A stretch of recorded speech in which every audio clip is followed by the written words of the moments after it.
horror fam, we're back here with PopHorror. My name is Tracy Allen, and we have a special guest with us today, Adam Steigert. Thank you for having me. I'm excited to speak to you guys, and I follow your work very, I don't want to use the word religiously, but I'm going to use the word religiously. Okay, so we'll go with that. That's what we like to hear. Yes, yes. Excellent. So how are you today? How's things going? It's going. It's busy. It's always busy, Yeah. doing the filmmaker life type style. But yeah, it's been doing really well, and just getting ready to try and figure out development for a new project, which will be fun. But we're not there yet. But yeah, so here we are. Always going forward, right? Always. You got to go forward. Let's jump right into it. So you are a filmmaker. You have lots of notches under your belt. You've got producer, you've got director. So how did you initially get into filmmaking as a profession? All right, yeah, I originally wanted to act, and where I started from, I'm out of a suburb called Hamburg, out of Buffalo, New York. And when I started, there was no like structure, there was no film community. Now there's a thriving film community in Buffalo, New York. But at the time, there wasn't anything, and so I wanted to act, but I couldn't find anybody really to direct me. So I was trying to act, and it always seemed to fail miserably. So I felt that I was better behind the camera, directing and producing features and shorts and stuff, where my talents could really be used. I hear actually a lot of stories where filmmakers will say that they couldn't find a project, so they wrote their own and then put themselves in it, So I can totally get behind that. So you said you're from New York and New York State, not New York City, as everyone likes to confuse. They call us the Queen City, so I mean we're still up there in stature, but we're not New York City, You're a lot more like the Big Pear than the Big Apple. Yeah, we're over there, like the stepsister or something, you know what I mean? But we have Niagara Falls near us, which is a great tourist attraction for the Canadian side. It is not super great for the American side, but it is definitely a nice little area. If you've never explored up like Niagara Falls, you should check it out. I actually went from the Canadian side. Yes. I didn't get to the Canadian side. I was on the New York side probably maybe 5 years ago, and before COVID and everything. So it was, everyone got to crowd around. We got to go on the boat with the little poncho on. Yeah, the Maid of the Mist. That's an awesome. The Maid of the Mist. Yeah. That's really cool. But I feel like personally, they need to invest some money into Niagara Falls, because if they don't invest something, like you look across the way, and Canada has this like a whole strip of just like awesomeness, and we have a Hard Rock Cafe, I think, is the closest thing that was next to it, if it's still there. Right. Well, so we are both on the East Coast, which makes things nice. Let's see. So I watched your film, A Grim Becoming. Yes. Yes. So, and right away I thought, horror comedy, ooh, my favorite, honestly, my favorite. So that wasn't your first filmmaking project? No. That was one of the films that I like to call a studio film, because there was money behind making that one, and it was just a really cool adventure to do, and it was something so unique, because A Grim Becoming is a story about becoming a Grim Reaper. Okay, so what would that look like? And when I was in the writing phase of it, I looked at like all the stuff that I liked when I was growing up, like Evil Dead, and then I started thinking of Scrooged, with Bill Murray, and then I started thinking, what about Tim Allen in the Santa Claus? How could you make something like, you think back to how the Santa Claus worked, and how when he knocked off accidentally the Santa Claus off the roof, and then ended up having those powers. So I started thinking a lot after watching Scrooged with Bill Murray, how I could do my own like adaptation in a horror realm of something like that. And the Grim Reaper seemed to be like the right idea. I did a lot of studying with the mythology of death, because when you're speaking of death in itself, you don't want to like like offend any one person because of the way that the like death looks for every one person, religiously or, in your own mind. So it took a lot of work to read. And then there's another book out there that I also like tried to figure out mythology wise called The Death is a Life. Great book. And it also is about a Grim Reaper and how it's about the Grim Reaper. We'll just say, I don't want to get into too much of it because I'm not endorsing it, but it's a great book to read if you get a chance. The first thing I thought of when I read the description was the show Dead Like Me. Yes. Yeah. So, and they're just regular people, they're just regular people who died. And same thing here. He was just a regular guy and he just accidentally oops, saw something he shouldn't have seen. And now guess what, and the fact that he's trying to balance, like his human side and his grim side, I guess you call it. People are thinking he's gone nuts. And he lifts up one of the skulls in the one, and it was one of my favorite scenes in the movie. He lifts up one of the skulls. The actor Brandon Williams, who plays Raphael Stockford, he lifts up this skull and looks at it and just gives out this wail of a scream. And it's just seeing that in the theater made the crowd go wild. Those were pretty great showings, screenings that is, and they just loved that. That was one of those things that, trying to find an actor, Brandon Williams, who plays Raphael Stockford, he did this parody for like a Jim Carrey Liar Liar. So it was like a fan parody, and I watched it and I'm like, man, this kid has some serious range. And, we started talking, and the next thing you knew, he became Raphael Stockford. Nice. So to piggyback on that, I was, it's going to sound so uppity, but I was talking to Bill Overs the other day, who was also in the film. Yes. And he had such praise for Brandon. Like, he was like, that kid needs to be on TV. He has comedic timing, like perfect comedic timing. And I was just really impressed that, someone, who may see a lot of actors in their life, find one to, and compliment him so nicely. Now, I'm not sure which version of the film you watch, but there's two versions that are out there somewhere. One's an extended cut that's about 2 hours long, and the other one's the director's cut, which is my version of the film of what I initially thought of. And if you've seen the director's cut, there was a lot more with Bill Overs in it that we ended up removing. There was this scene, you can find it online on YouTube, of him and Melantha Blackthorne eating peanut butter. And it was one of the most... I didn't see that. It's one of the most disturbing scenes you will ever see. And after we get done, I'll have to share it with you. But it's intense if you've never seen it. I mean, the part with the banana in the garage was bad enough. That was, he pulls off creepy like anyone I've ever seen. The thing with Bill Overs in that film is we didn't know we were going to get Bill Overs, and when we got him, we're like, well, where could we put him? Because most of the film was already casted. So, I said, well, why don't we put him in this father role, or, the father role that is for the individual who passes in the movie, not spoiler alert, but, and we're like, how can we make it that much crazier? And Bill came in with like this spirit of, can I try this? Can I try that? And I'm like, yeah. And it almost morphed into like a different film because of Bill's presence, which was really cool. But it almost even got a spin-off film called Meet the Loonies, which would have been about Bill Overs and Melantha Blackthorne just being like creepy characters. It was pretty cool. Like What's Eating Raoul. Yes. Creepy. It actually went so far to get fully funded, and then there were difficulties trying to get certain cast members to sign on, and the film decided it was not going to work out. But anyways, that was another good story. Not many people know that one, to be honest with you, because it's something you don't really share. If something like a project dies, you don't really want to advertise, oh yeah, you have this film and these people were attached and the money was there, but then the one actor didn't want to do it. And it's a thing. Right. Look at all my dead projects. Woo, Yes, exactly. Exactly.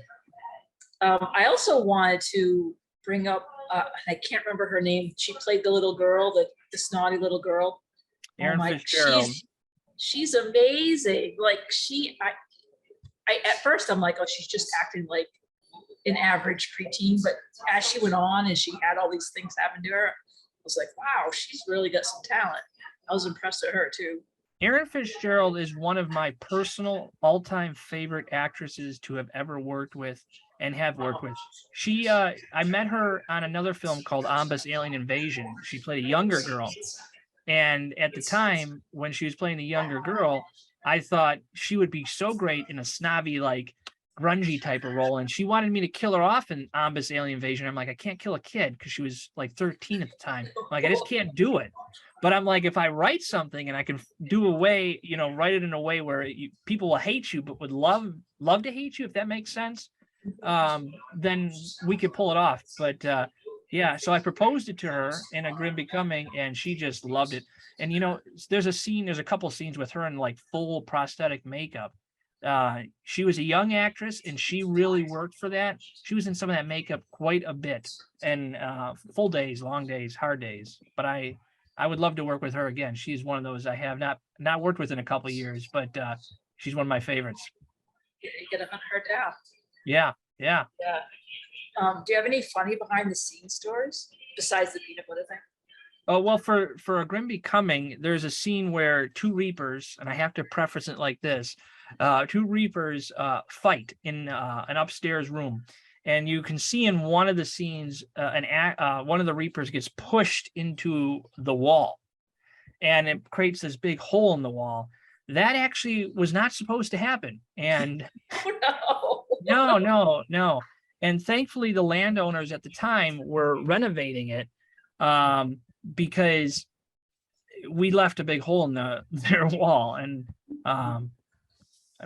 thankfully they didn't throw us out too, because that would have been sucky. But this is a good example of why you get film insurance, because I offered to fix it, and they passed, but that was probably one of those stories I just sat there with my head scratching for a second. I'm like, oh shit, what am I gonna do with this? Right. Thank goodness that worked out. Yeah. It's not my only story of somebody falling through something. There's another story I have shooting a film called Prisoners of the Dead, where an actor walked into a room during a rehearsal and like kind of jolted like this and fell through a floor about that far. And yeah, that was interesting. Fun story in that one too. Yeah, I can imagine. I actually had that same experience, only it was an entire floor. We were cleaning up this building from the 1800s, and the floor just gave way, and I surprisingly landed on my feet like a cat, and just in a different floor in the basement. Like, what? How do I get out now? You're lucky. I know. I was lucky too. So bad. So then I watched Fang, and I noticed at the beginning of Fang, when the cops are talking, they're like, "Oh, remember that loony character that we arrested for Syria?" I was like, "Ooh!" I was so excited to see that you actually were able to pull that back in. That's pretty cool. Have you been able to do that with other aspects of other films? If you watch any of my films, you will notice those types of things. And there's not just one, there are several little nods and things, direct connections. There's actually characters that have gotten their own spin-off films from films like Grim Becoming that went on to do other we focused their stories and stuff. Like, I can definitely remember a story from Prisoners of the Dead where we had this guy named Devin, played by Alex McBride, who was an amazing actor, who I ended up saying to him, "You want to make a grindhouse film?" And we ended up shooting Homicidal Vengeance, which is his character from Prisoners of the Dead, which is another story, which is kind of cool. But yeah, we do that a lot. Yeah, we try to, because we're trying to create this whole universe of storytelling called the GOREVERSE. And yeah, everything's universe building these days, but I've been doing this since Marvel started. So I like to use that as a point of reference. I don't know if you're a Marvel fan, but not at all. Sorry. That's okay. Not everybody is, but when that first Iron Man came out and there was that post-credit scene with the Avengers, all I kept thinking about as an artist is how can I now start to create films that connect in some fashion? And I wish I was more diligent with it in the beginning, but I've really perfected it now. Nice. And it's fun to, not step back into those characters, but to be like, oh, I wonder what so-and-so would do right here, Mm-hmm. So and I didn't get a chance to watch it, but the series that with the Grim Reaper. That is that connected to a Grim Becoming or not? Yes, it is. And there's actually a full, what we did with it, it was originally released as a series, an 8-part series, and then we morphed it into one giant film. It's about 40 minutes long, but that is part of the same universe. And if you like the Easter egg portion of things, you're going to love that film. That one has like Easter eggs all over the place. Nice. Some from a Grim Becoming too. Ooh. So let's see, what else can we talk about Fang? So with Fang, so you had you've said her name like 5 times and I can't remember. Blackthorpe. Oh, Melantha Blackthorne. Yeah. Melantha. Yeah. So she came back, and I was excited to see her again. Yeah. And so, what inspired this story? Like this story was really interesting in a way that like something I'd never seen before. So I was thinking to myself, like, where did this come from? Well, I'm somebody that's grown up on like those 80s slasher horror films of our era, I would say, now that have all had remakes of some sort. But you know, those you know, grungy style films, I like to refer myself as Dawn of the Dead. The original George Romero film is what got me, you know, interested. In my office here, I actually have a plaque of a signed check from George Romero. Wow. I sat and I listened to him speak at times. I had an opportunity to meet him once, but I passed it up. My name has actually been linked to George Romero and on IMDb, which was a huge honor to me at one point. Well, it still is. I don't want to say that, but at the time I was like that was amazing, like my highest, you know, whatever you could say it was, my highest achievement. And you know, George Romero is really why I got into film. And if you watch Fang, there are very similarities. Like there's a character named Ash Williams. There's a character named Chloe Romero. There's I thought so when I was like, oh, that's just a coincidence. No, they're done strategically because I wanted to honor what came before while still inventing and creating something new. Fang is, out of all the films that I've done, maybe close to Gore, if you've ever seen that one, or if you've not, is being the most grungy, gross, disgusting. You know, there's such a market out there for it. And sometimes when you're shooting some of this stuff, you know, you're putting ground beef on people. I mean, like in Fang, there's actually a scene with somebody in the basement that has just ground beef caked on him. It looked like he was eating a real roast at one point. He was. That actually was. And if you know anything about, actually it was ham, not roast, but if you know anything about ham, you can kind of morph it sometimes into a shape. So we tried to, you know, do that, and mainly the entire cast of that film stayed in that house. So, you know, when Chris, who's the actor playing Eric, was done, he had to go take a shower. Well, he didn't clean the shower out enough, and there was ground beef in the bottom of the tub. Freaked out another actress, and she's like, somebody has to go in there and clean that. So we had to take care of that. But that was a very interesting project, and that was inspired on those 80 horror films. Like I took the vibe. I took the vibe of the Texas Chainsaw Massacre 2003. Not really not the old. I'm not a fan of the original Texas Chainsaw Massacre, and I might get massacred just for saying that. But I thought it was poorly made. It's an interesting concept, which is what I think Michael Bay did in 2003 with the remake of it. I thought he was able to really put a spirit and a structure into it, much like the Evil Dead remake. I'm still a fan of the originals, but I definitely think the Evil Dead remake is one of the best remakes that we've ever experienced in our time. But yeah, so I looked at those and I said, how can I do my own like sub story where it's like survival horror in a sense, but it's stuck like very remote, you know, in a house, and you got all these windows, and you got cell phones now. How do you find a way to get around all that? And we did the best we could with it. So yeah, you know, that you're talking about one of the characters with the ground beef. His name's Christopher Burns Jr. And I sent him a text, I don't know, 2 a.m. as I'm writing one night.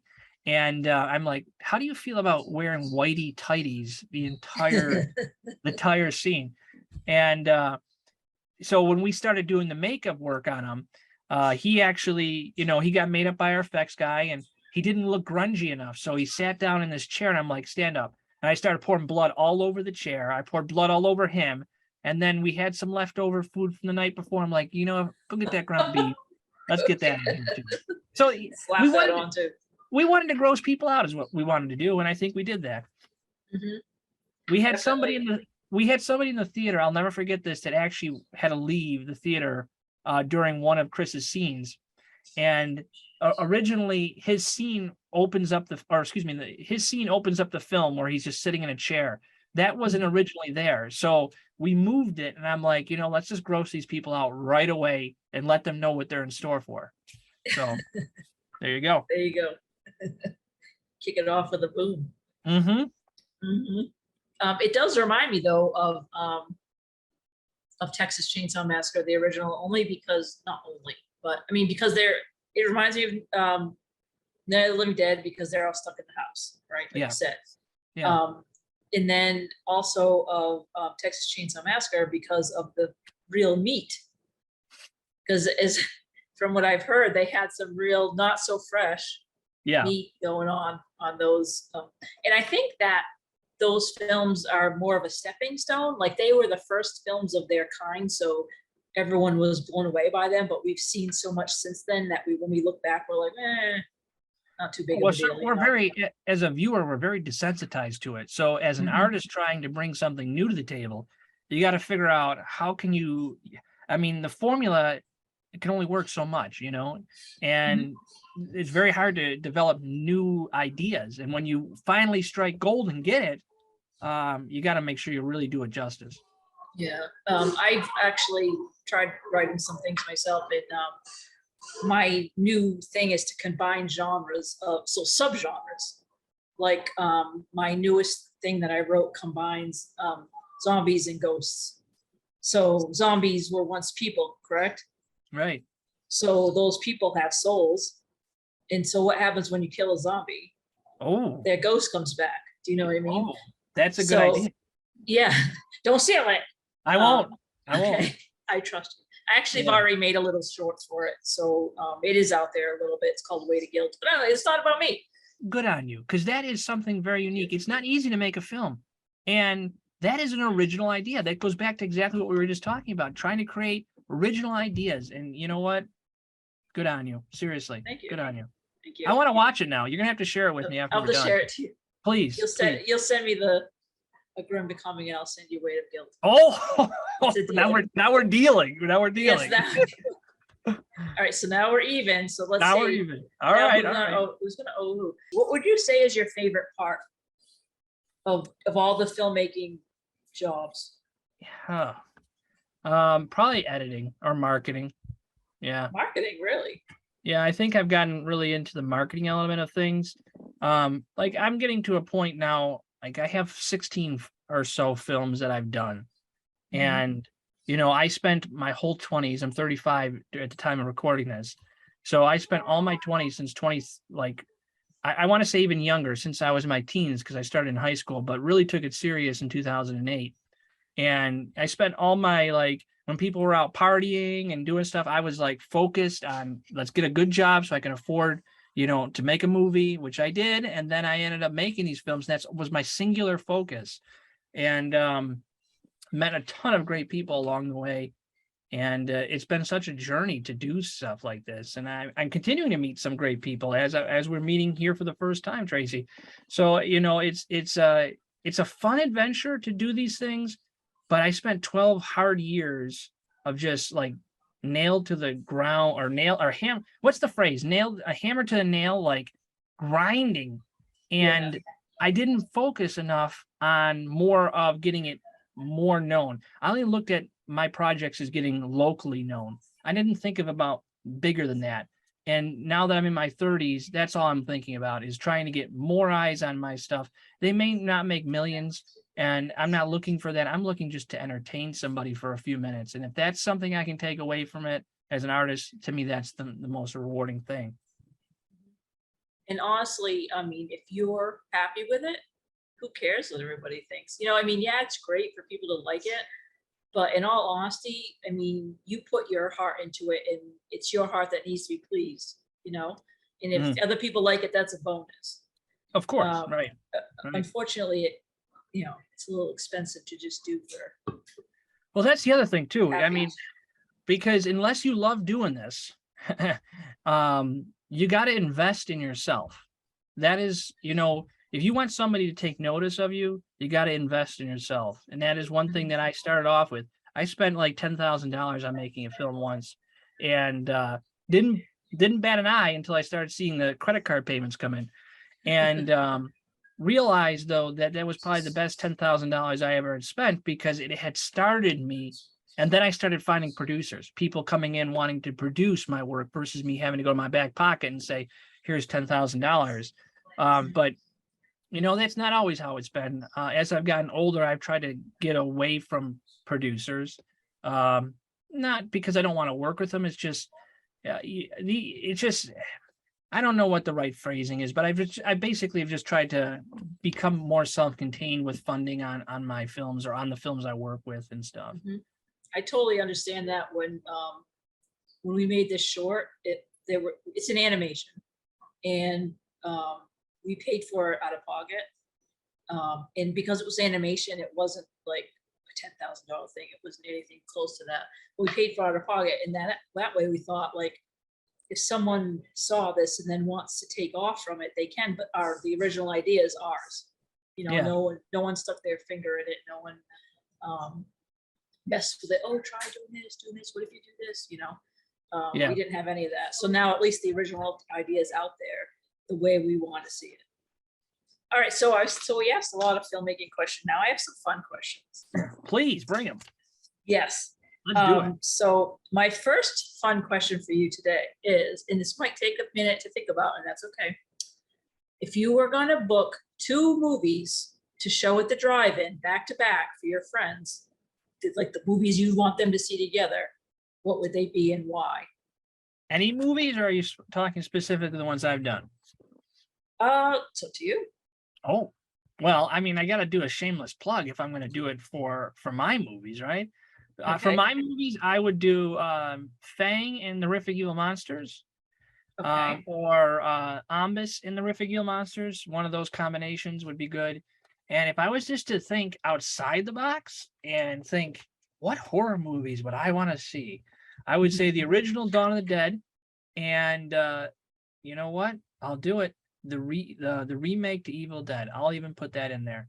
You know what? A little old school with the new school. I'll give it a little dabble. You know what I'm saying? Yep. Nice. You didn't expect that one that fast, did you? Most people are like they have no idea what to say, because it's like a kind of an out of the ballpark question. Like, who asked that? No one has a ready answer.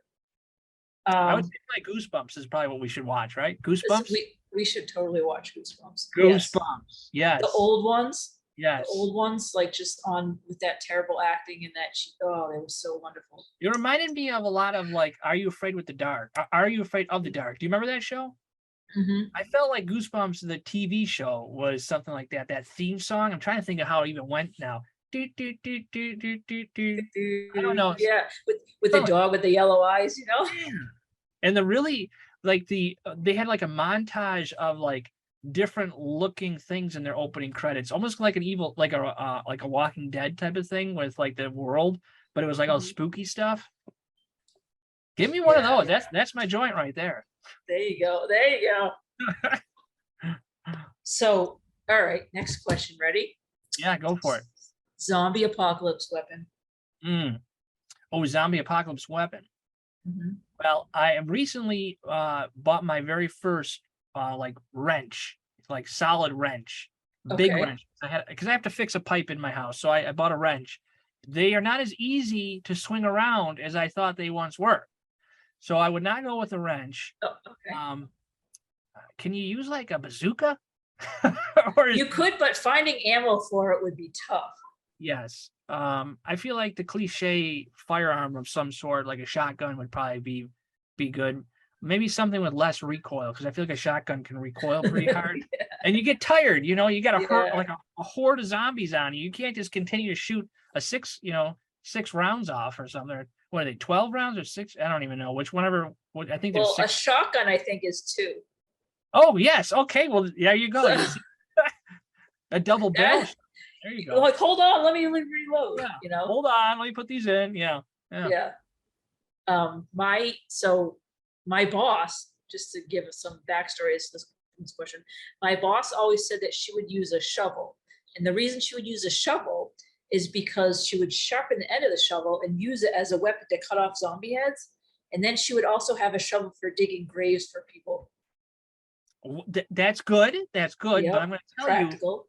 you, if you're in a horde, if you're in a zombie horde, a shovel is not going to be enough. It's not going to be enough. Maybe a machine gun. How about a machine gun? Can I say that? Is that enough? You could say that. Yeah.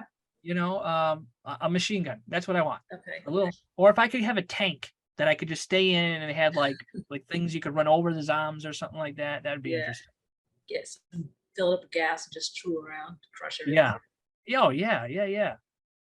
Although you could just run away from them, because honestly, they're not very fast.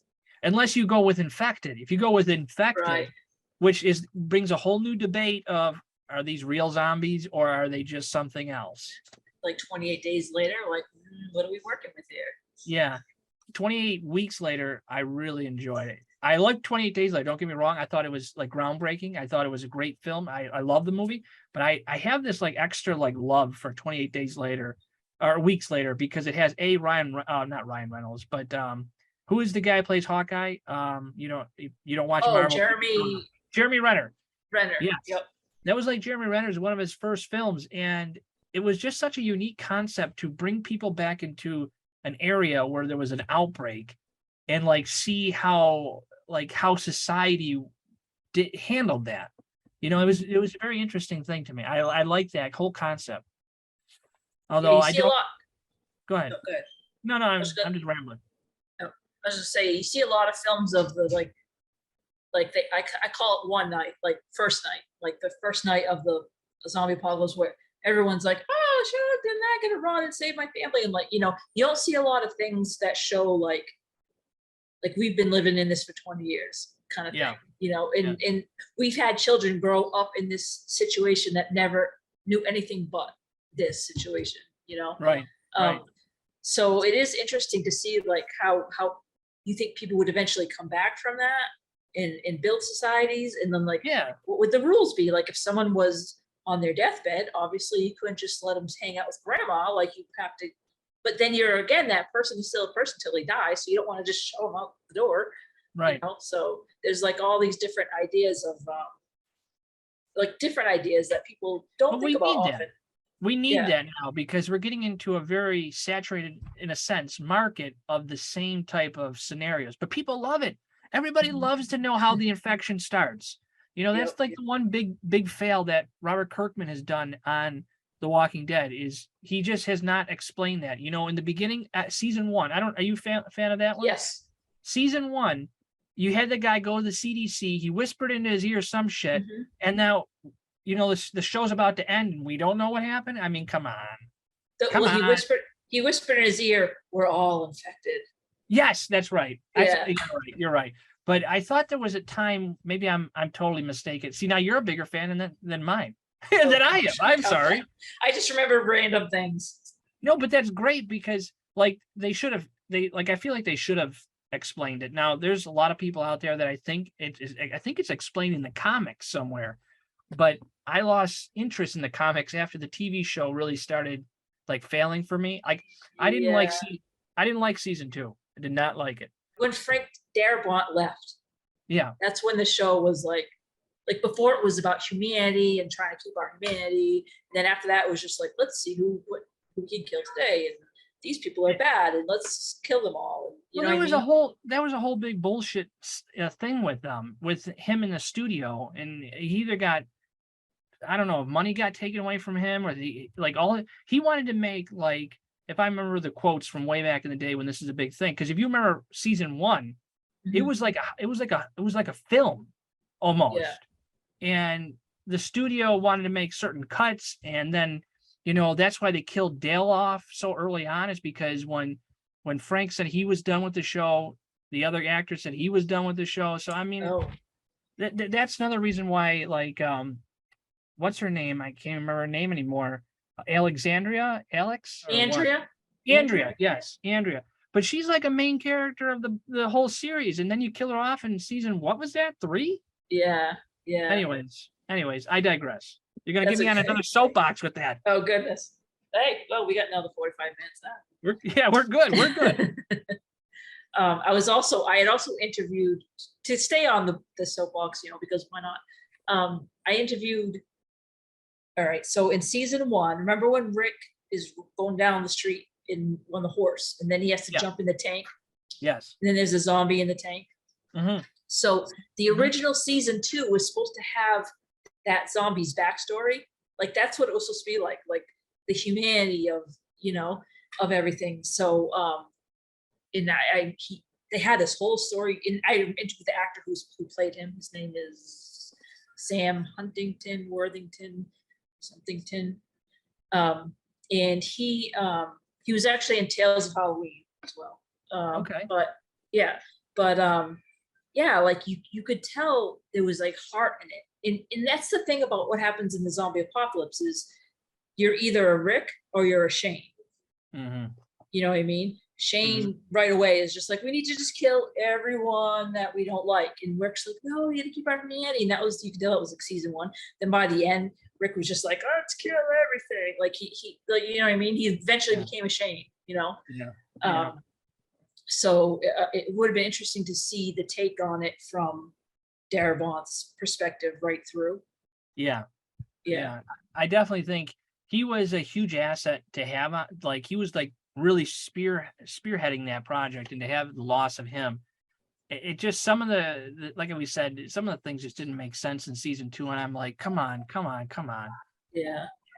And as much as I really liked the actor that played Shane, I'm a big comic book buff guy, and I read the comic series, and I'm like, Shane's got to die. That's like a huge story arc to Rick's character personality. Right. So it was a sad day when he left that show. But so did I think, to be honest with you. Yeah. Although I will say the well zombie was pretty cool. Remember that zombie that was floating? He was all bloated. There's been some really cool zombies throughout that series, and to talk about, like, real brief, the 6 separations of all this. That's Greg Nicotero. Greg Nicotero has done, like, his list of horror films is just epic. And he was trained and worked with Tom Savini. The makeup artist I work with, Phil Beath, and depending on which film it is, I've also worked with Jill Jovic, who did Grim Becoming and all that. They were trained at the Tom Savini School of Arts at the Douglas Academy in Philadelphia, I believe is where that is. And I got a chance to go down there because we were molding a character's head for Ombus, and we actually molded it in this building, and we got a chance to like tour the facility, and there were like original props from Creepshow there, and like it was just really, really cool to be a part of that. So, like, in a weird way, and I've met Tom Savini a couple times doing festival runs when I used to go out and do festivals. I've met him. He's an interesting fella, I will say that. I've met him as well, and there's a book by Jonathan Mayberry. It's called Pine Woods, I think. It's like a trilogy, and he puts Tom Savini in the story, and Tom Savini plays himself, like teaching makeup, and then of course the zombies come, whatever. And I was so excited to show it to him, and he was just like, yeah. Okay. Yeah, probably because he's not getting anything off the book. I think that's probably why. But you know what? What are you gonna do? I had a book, or I have a film that actually had a book made out of it, and I never saw any of those proceeds in any fashion. But somebody did, and that's okay. After all these years, I've kind of let it go. But at the same time, there's a book out there. If you search, it's all about zombies and stuff, and you can find it. It's a pretty interesting book. That's one of the things I want to do with my life. I want to, at some point here, I'm going to get tired of directing film. Not because I want to, but if anybody knows directing film, I've done over like 16 projects. It gets tiring. I mean, it's not so much the creative drive. I could create all day, but like, what sucks is trying to go out and location hunt. What sucks trying to get people fed. It sucks working a 12-hour day. That sucks. So as I'm getting older, I'm realizing my tolerance for certain things is not the same as it once was.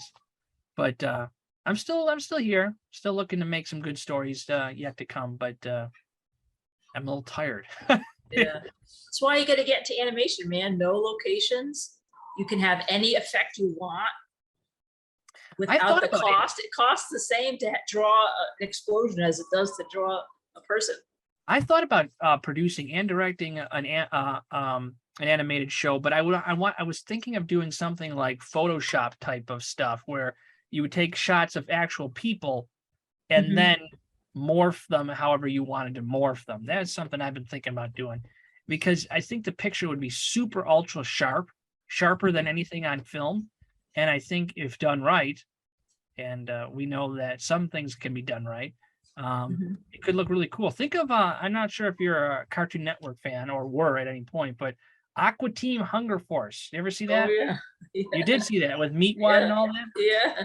Yeah, they have like they do it, or they did it. I don't know if it's still on, but they used to do certain types of I want to say types of drawings, like where maybe they would have done a Photoshop type of thing and then just place characters into the scenes.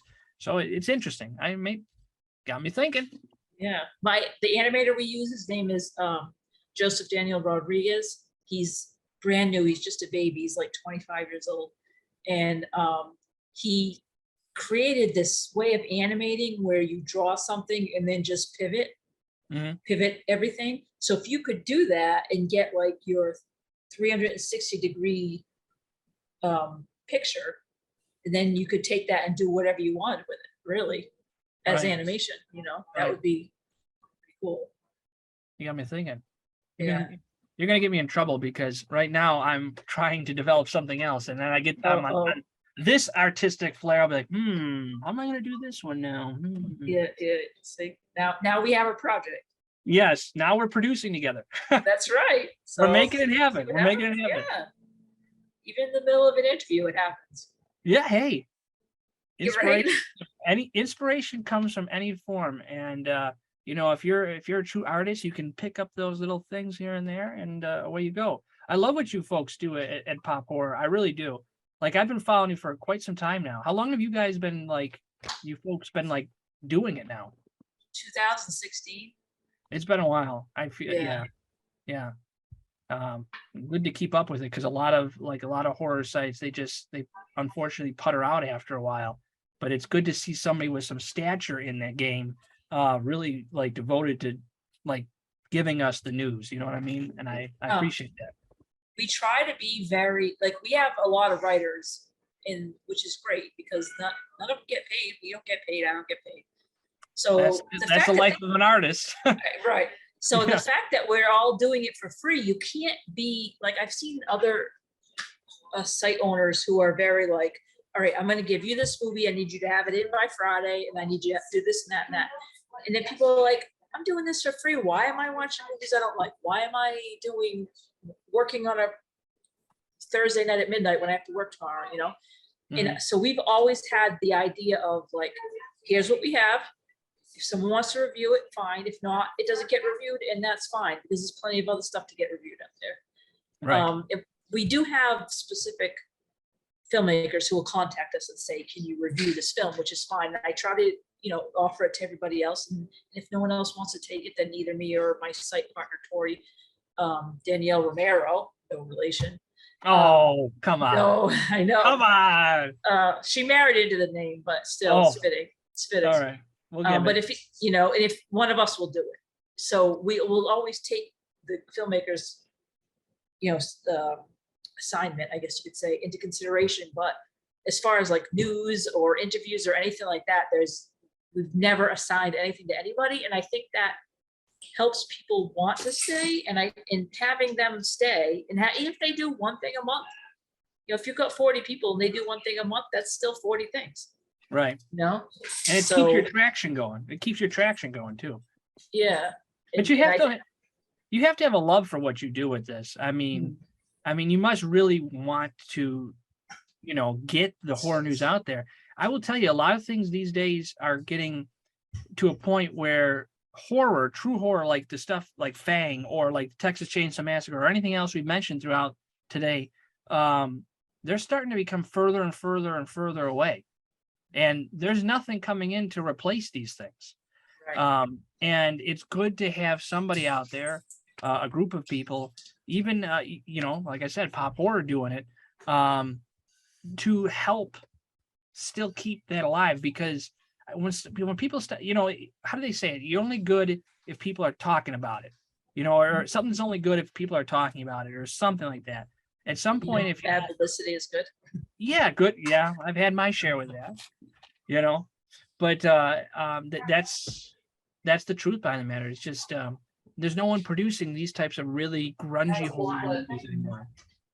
And that's the good thing about indie horror. Like, if someone, I've seen a lot of movies. I've seen a lot of movies from the beginning, from when they first start talking about it right up until when it's made.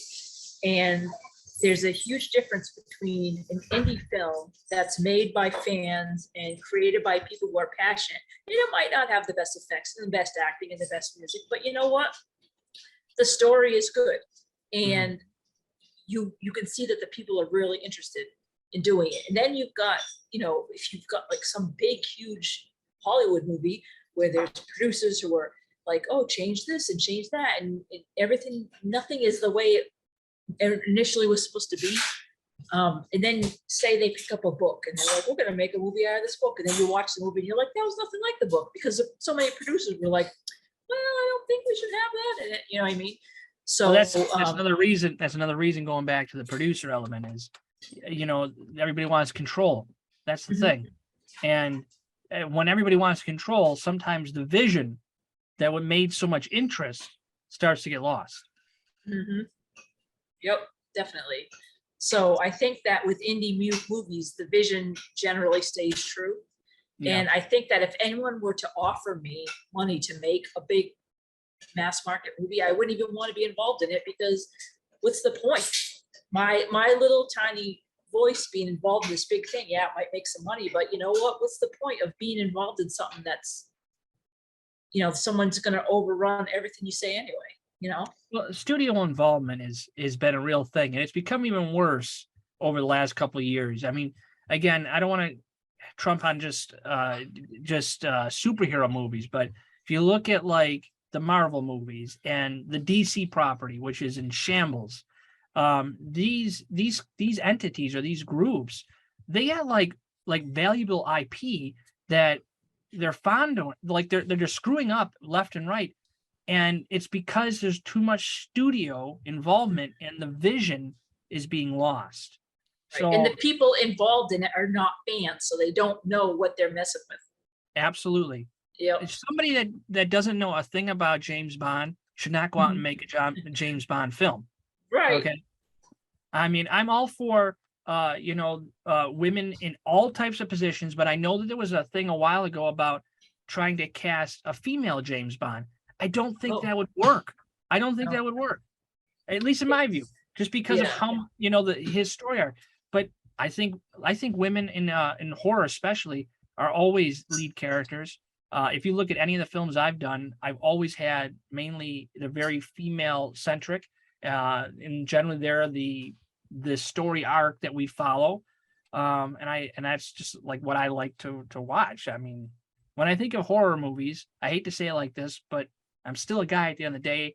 I think of like blood and guts, women running around and sex scenes. Now, those are the three things I think of when I think of like horror movies from the 80s. There's a reason why people still watch those. Yeah. It's not because they're like, oh, bless my eyes from those I won't watch. I swear. I won't watch. It's like, come on. Like, and the funny thing is, I know a lot of women in the business, and a lot of women like those movies. So it's not like they're saying, oh, I'm offended that they took advantage of the woman's whatever. They're just like, what an idiot bimbo running around high heels. Like, you know what I mean? Like they don't feel offended by it. They're just like, that person is obviously the dumb one, you know, or whatever. So see, so you the know fact what? that people are so afraid to make movies like that anymore. That's it. Yeah. That's it. And even I, as an indie guy, you know, you don't want to piss anybody off these days. Right. Because you get a group of people pissed off at you, you're done. I mean, that's just how it is as an artist. Right. And the people mad at you are probably people who would never watch your movie anyway, but they just happen to hear from a friend that this happened in this movie. And now they're like, oh, now I'm upset about that. And it's like, come on. You know, just let it be, you know? I've done, like I said, quite a few movies in my time, and I've read, I've created the cardinal sin of reading reviews, and not all reviews are intended to be read by me. But, you know, if you read on Amazon a review, or if you read somebody's review of the film, or watch somebody that like does like a video podcast of the video or the film rather, you know, you get their interpretations, and I look at all that stuff as notes. So what am I going to do next time around to fix this so that these groups of people start to like it? But then you read some comments that are just so horrendously, disgustingly terrible. The worst one that will always stick out of my mind, and I've only gotten one of these, was this director should be shot. Wow. Yeah, that was like, a little bit. Yeah. So you're not going to change the way the director makes his movies by threatening to shoot him or whatever. No. But if you were to say, well, you know, I think he could have worked on this, or maybe this needed a little help, but constructive criticism, that's going to help out. Like just being out and out rude and thinking to myself, oh, I could sit back here behind my computer and no one's going to, you know, no one knows it's me that's writing this. It's like, come on, why? Why do you have to just go piss on someone's parade like that, you know? Yeah, and it's a sad day. It's a sad day for some of those films. I mean, there are films that I get tons of praises. Like the other day, I just signed a copy for somebody asking for a copy of The Horrific Evil Monster, so I signed a copy and sent it out to them. But then you get the people that really appreciate the films, and they'll send you messages, and they'll talk about when can we see the character again, because they started catching on now after 15 years of trying to do this. They're starting to catch on that some of these characters have other lives in different stories and stuff. So, that's the other thing too, is every time I've ever done, I call them spin-offs. I don't call them sequels, because when you make a sequel to an indie film, people have got to know what you're making. If you can't go back out and try and start to recreate the wheel all over again and say, this is a sequel. Well, how many people saw the first one, and are we going to make any money on the second one? So new stories, but keeping in the same universe, since anybody likes, those types of concepts. And then the people who have seen the previous movie can be like, oh, I remember that, and it makes it even more like you feel like you almost have like this, this moment with the director where you're like, haha, I saw that too, You talked about Fang before. There's a book in Fang that you see tons of times throughout the film. When they go to recruit the William Sanders character, he answers the door. He's a detective. He has a book in his hand. That book was from another film called Star, and the Star was about an alien puppet that we had, and basically it was about a writer's life, and he wrote the book that the character William Sanders was reading throughout the entire Fang movie. So there's that. And that does happen again in The Horrific Evil Monsters. In the beginning of The Horrific Evil Monsters, there's another book scene written by the same author from that same movie.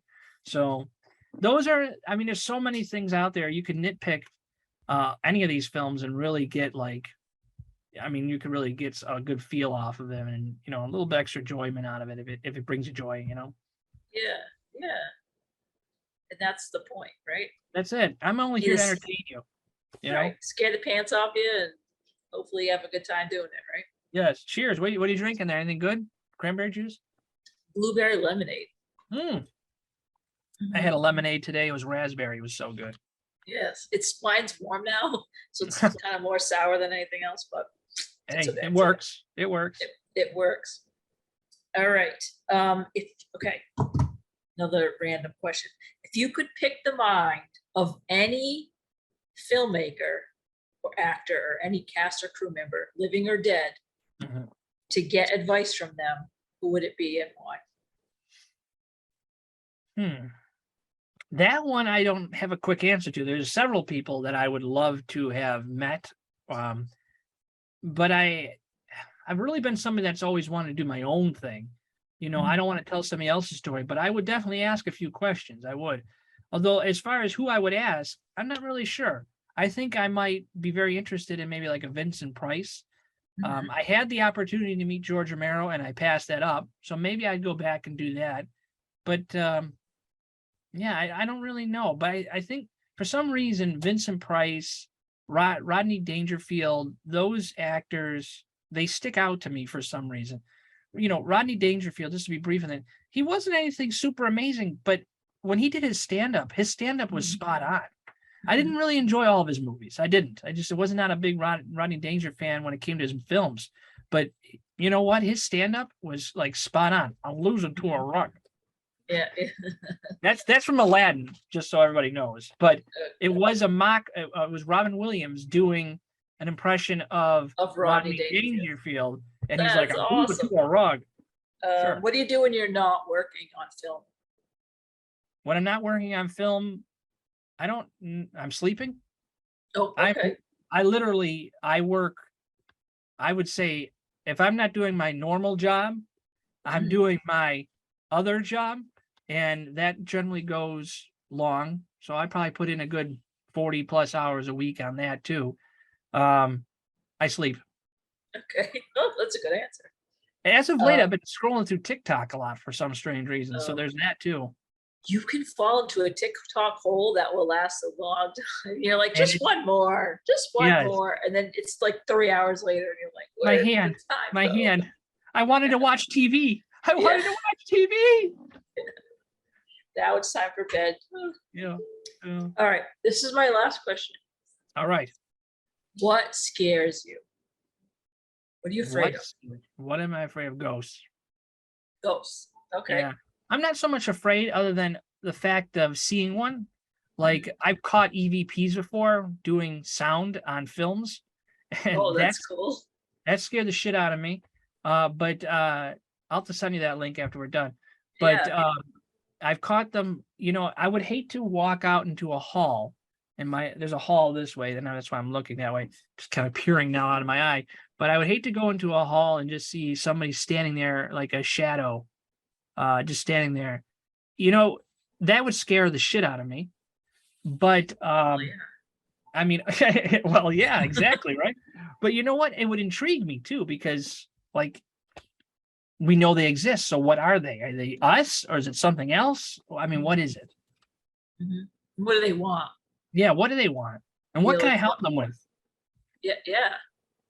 Can we communicate? Because I'm scared of death. I think that's why I make so many horror films, is I think ultimately I'm scared of dying and I'm scared of being forgotten. And I think that almost scares me more than the death element is being forgotten. So. Yeah. And if someone is a true ghost and not a demon or whatever else have you, and they were a person once, like how many, you think of how many questions you would ask, like how many things that we don't know that they could tell us, but they have no way to talk to us unless we have, like ghost detecting. Yeah, we have a lot of static somewhere or something. Yeah, or we happen to have that big thing from Stranger Things with all the letters on it. The Christmas lights. Like not everybody has that just in their house. Right. Give me the light bright. I want the light bright. Right. I want to say thank you very much to PopHorror for allowing me to do this. It was great to speak with you guys, and I love what you're doing. So don't stop doing it. If you need some inspiration, I'll throw it at you any day of the week. I love what you guys are doing. I hope we can do this again sometime. It would be great to speak to you. Definitely. Yes, definitely. All right. Maybe we'll have a project. Oh, there you go. We need a project.